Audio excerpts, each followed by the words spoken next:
मोदी सरकार का बड़ा फोकस पूर्वी उत्तर भारत पर है और खास तौर पर अगर हम उत्तर प्रदेश की बात करें तो विधानसभा चुनाव में पूर्वांचल से जो नतीजे आए उसके बाद 2024 के लिए भारतीय जनता पार्टी एक नए सिरे से रणनीति बनाने में जुटी है।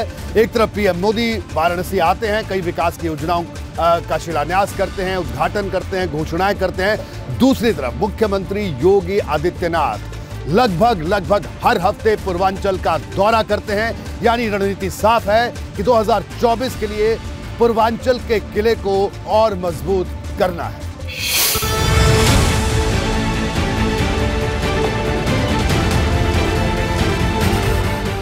एक बार फिर देश में चुनावी लड़ाई का माहौल बनने लगा है।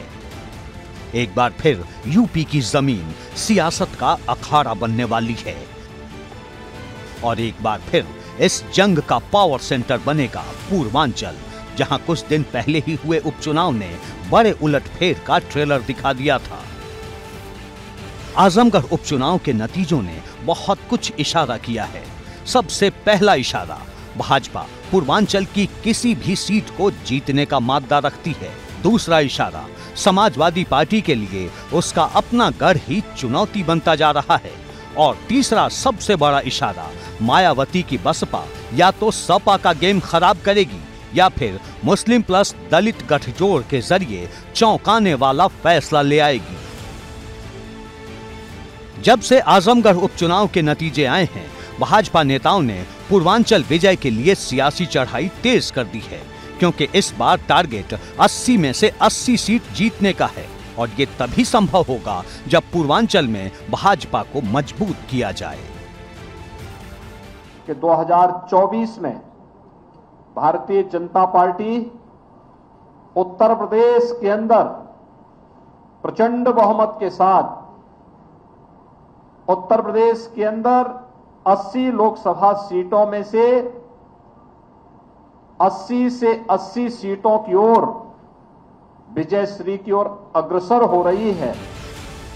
पूर्वांचल विजय के लिए जमीन पर रणनीति तैयार हो रही है और मंचों से विकास की गाथा सुनाई जा रही है। सीएम योगी जब आजमगढ़ में थे तो वो पूर्वांचल एक्सप्रेसवे का जिक्र करना नहीं भूले। पूर्वांचल एक्सप्रेसवे ने आजमगढ़ के विकास को एक नई गति दे दी है। अब यहां से लखनऊ जाना हो, भाइयों बहनों, मात्र 2 घंटे में आप लखनऊ पहुंच सकते हैं।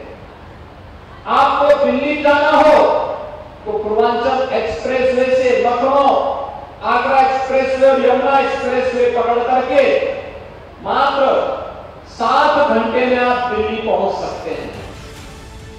अब सवाल अखिलेश यादव के सामने है कि वो पूर्वांचल में अपनी पार्टी को मजबूत कैसे रखेंगे, क्योंकि विधानसभा चुनाव में भले ही उनकी पार्टी ने कई जिलों में क्लीन स्वीप किया था, लेकिन लोकसभा उपचुनाव से उन्हें बड़ा झटका लग गया और भाजपा की रणनीति उन्हें और परेशान करने वाली है।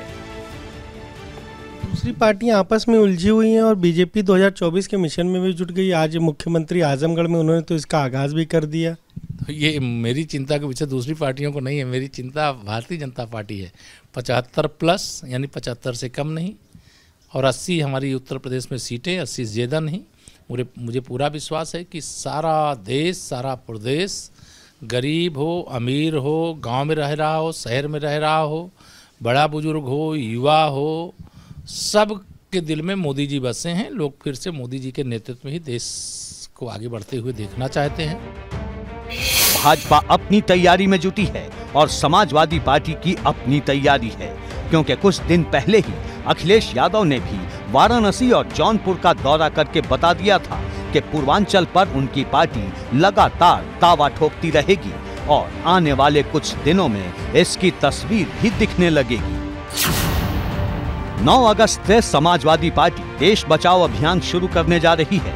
इस अभियान की शुरुआत पूर्वांचल के गाजीपुर से होगी, जो बलिया, मऊ, आजमगढ़, जौनपुर और भदोही होते हुए वाराणसी में खत्म होगी। ये यात्रा करीब 2.5 महीने तक पूर्वांचल के जिलों में घूमती रहेगी। मतलब इस पद यात्रा के जरिए समाजवादी पार्टी की कोशिश पूरे पूर्वांचल को साधने की है। समाजवादी पार्टी की तैयारी भाजपा के मजबूत किलों में सेंधमारी करने की है और आजमगढ़ उपचुनाव का बदला लेने की भी, क्योंकि जितनी भी जगहों से ये यात्रा गुजरेगी वहां की कोई लोकसभा सीट सपा के पास नहीं है, लेकिन भाजपा इस यात्रा पर तंज कस रही है। मतलब समाजवादी पार्टी और संविधान दो चीज तो चलती नहीं एक साथ, वो तो दोनों के एक दूसरे के विपरीत है। और समाजवादी पार्टी पहले संविधान के बारे में बात करें, पहले अपने यहाँ का तो संविधान देख लें, जो उनकी पार्टी का संविधान है उसमें परिवारवाद कहाँ है। जो परिवारवाद की बात करता है वो संविधान की बात करे तो ये मजाक बन जाएगा। भाजपा और सपा दोनों की अपनी अपनी तैयारी है, लेकिन इस बार के चुनाव में पूर्वांचल का सियासी गणित भी बदलने वाला है, क्योंकि जो सुभाषपा अभी तक सपा के साथ थी अब वो सपा के खिलाफ है। इसके अलावा पूर्वांचल की राजनीति करने वाली निषाद पार्टी भाजपा के साथ है, जबकि पूर्वांचल में सक्रिय अनुप्रिया पटेल की अपना दल एस भी भाजपा के साथ है। समाजवादी पार्टी के साथ पूर्वांचल के कुछ स्थानीय नेता जरूर जुड़े हैं, लेकिन चुनाव से पहले भाजपा कैसे तोड़फोड़ करती है ये सभी जानते हैं। जितने बयान आएंगे राजनीति उतनी ही ज्यादा दिलचस्प होगी, और राजनीति जितनी दिलचस्प बनेगी नतीजे भी उतने ही चौंकाने वाले आएंगे। एबीपी गंगा के लिए ब्यूरो रिपोर्ट।